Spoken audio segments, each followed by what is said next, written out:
the crew and passengers spending more money is by having the product get to the next stage. And it's to have all the wonderful things that Barbados has, to bring it to the forefront. So the tourists know exactly when they are in Barbados that they are not in just any Caribbean destination, that they are in Barbados. So it's representing to every single person that it is a phenomenal place to come on a cruise, and a better place to come for a stay over long vacation. And to underline that there are hundreds of things to do, that you might be able to only do these few things when you're in Barbados today, but it's to implant in their mind that there is a phenomenal array of historical, educational, culinary experiences. Yet, yes, you have wonderful beaches, but that is just the tip of the iceberg.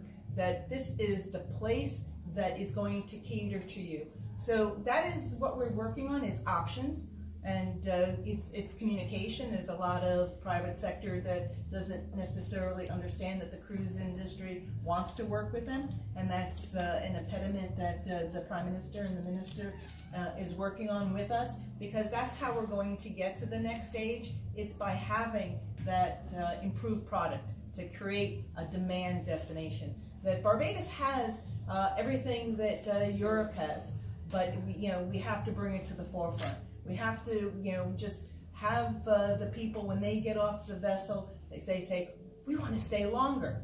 And then the ships will stay longer. We want to stay overnight. Then the ships will stay overnight. We're going to come back for a long-based vacation. And then the hoteliers and us will get married. Pleasure of hosting Michelle Page here with us this evening. As I indicated upstairs, Michelle is a friend of the Caribbean, but more importantly, from our perspective, a lifelong friend of Barbados.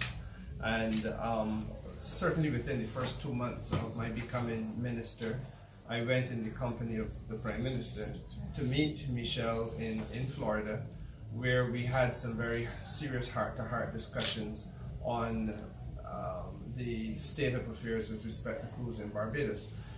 As you know, we are doing exceptionally well in tourism in Barbados.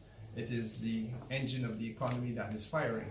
But the fact is that you can't rest on your laurels, and philosophically I believe that you cannot become complacent because you're just performing well. You have to always re-evaluate what you're doing and see how best you can drill down, get to granular detail, and do even better. And in the discussions we had with Michelle, we thought, or after those discussions, we thought it was a good idea to do what we came back to Barbados and in effect put into place, which was a National Cruise Development Commission, which for the first time will give the country an ability to have an overarching understanding of all the aspects of cruise, how the product works and how the product can be perfected, how we can broaden the base of participation.